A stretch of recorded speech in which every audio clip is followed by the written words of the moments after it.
என் பெயர் முனைவர் ரா ஜெயஜோதி. நான் வந்து உதவி பேராசிரியராக உளவியல் துறையில வந்து ஒர்க் பண்ணிட்டு இருக்கேன். நான் ஒர்க் பண்ற காலேஜ் வந்து SRM college of agricultural sciences Baburayan Kottai இந்த செங்கல்பட்டு டிஸ்ட்ரிக்ட் இருக்குது, மதுராந்தகம் தாலுகால இருக்குது. இந்த காலேஜ் வந்து தொடங்கி 2018 வந்து ஆரம்பிச்சாங்க. முக்கியமா நான் வந்து என்ன பயிர் சாகுபடி முறைகளை வந்து நாங்க வந்து இந்த உழவியல் துறையில வந்து நாங்க டீல் பண்ணுவோம்.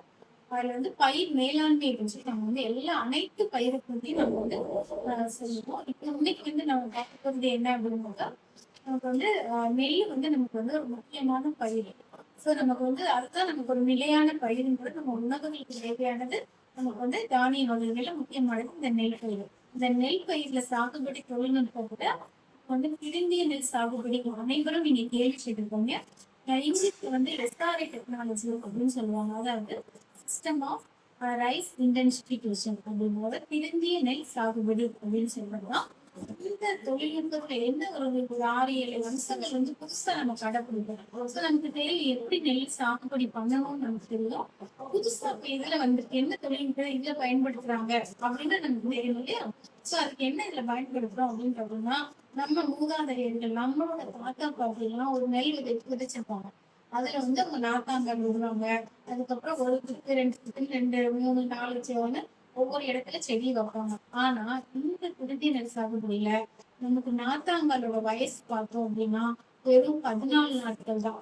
அந்த 14 நாட்களுக்கு நம்ம எப்படி நம்ம நாட்டாங்கால் உருவாக்கணும் அப்படின்னு பாத்தீங்கன்னா, பாய் ஒரு நாற்றாங்கால் இருக்கும். அதாவது பலகையில செஞ்சுட்டு கட்டம் கட்டமா சதுரமா இருக்கும்.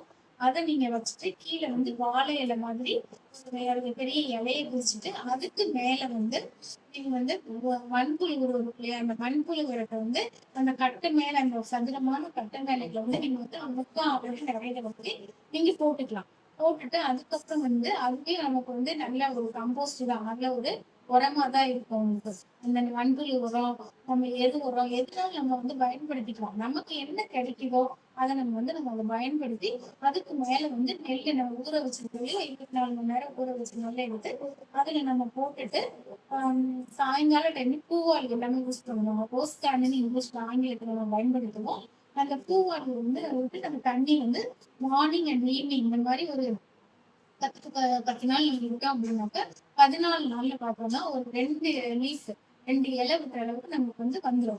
ஸோ அப்படியே அதை இந்த மேட்டு மாதிரி இருக்குல்லையே அதை வந்து நம்ம கட்டையை எடுத்துட்டு அந்த மேட்டை வந்து சுட்டுட்டு நம்ம நாற்றாங்கால வந்து நம்ம வந்து முக்கியமான மெயின் ஃபீல்டுக்கு கொண்டு போயிடலாம். இந்த நாற்றாங்காலோட வயசு வந்து பார்த்தோன்னா ஒரு 14 நாள். சாதாரண நம்ம போடுறது வந்து பார்த்தோன்னா 21 நாள் 25 நாள் ஆகும்.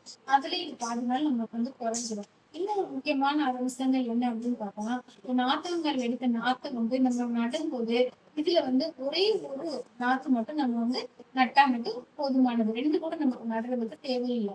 இன்னொன்னு என்ன அப்படின்னு பாத்தீங்கன்னா, இதுல வந்து அந்த இடைவெளி பயிர் இடைவெளி வந்து ரொம்ப முக்கியமானது இருக்கு.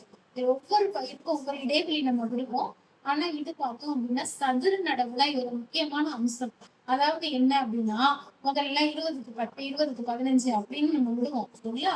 இது வந்து பயிர் வந்து 25ம் இன்னொரு அடுத்து வந்து ஒரு வரிசைக்கு வரிசை 25ம் அந்த அளவுக்கு 25/25ன்றதால ஒரு சதுரம் ஒரு கட்டமா இருக்கும் ஒரு நடவு. ஏன் இப்படி இருக்குது அப்படின்னு பார்த்தோம்னா, நமக்கு களைகள் எடுக்கணும் இல்லைங்களா? களைகளுக்கு வந்து கோணவிடர்ன்னு சொல்லுவாங்க. அந்த கோணக்கருவி பயன்படுத்தி எடுக்கிறதுக்கு நமக்கு வந்து உதவியா இருக்கும். அந்த கோணக்கருவி மூலம் ஒரு நாளைக்கு நம்ம வந்து 1/2 இருந்து 1/4 லிட்டர் வரைக்கும் நம்ம வந்து களையை வந்து எடுத்துட முடியும்.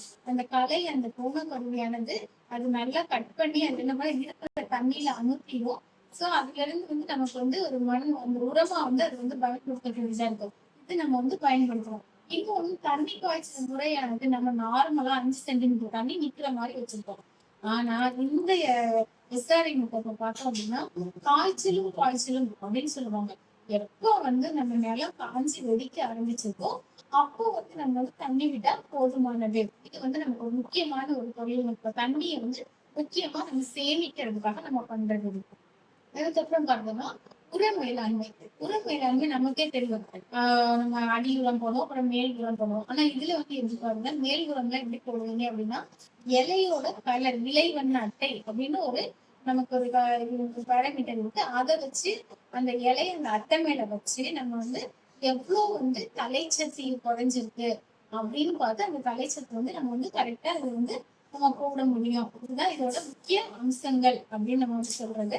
ஸோ இதெல்லாம் நம்ம பயன்படுத்தணும் அப்படின்னா நமக்கு வந்து விதையோட அளவு பார்த்தோம்னா ஒரு 7.5 kg தான் ஒரு ஹெக்டருக்கே வந்து போதுமானபடியா இருக்கும். இந்த விதை அளவை நம்ம குறைச்சிடலாம். நமக்கு தேவையான நிறைய இடுபொருளோட அளவெல்லாம் குறைச்சு அதிகமான மகசூல் வந்து இந்த தொழில்நுட்பத்தை பயன்படுத்தினா நம்ம அதிகமான மகசூல் எடுத்து உலக பொதுமக்களுக்கு மிகவும் ஒரு சந்தோஷமா அவங்க இருக்கிறதுக்கு இது உதவி பண்ணணும் என்பதை நன்றியுடன் தெரிவித்துக் கொள்கிறேன். நன்றி, வணக்கம்.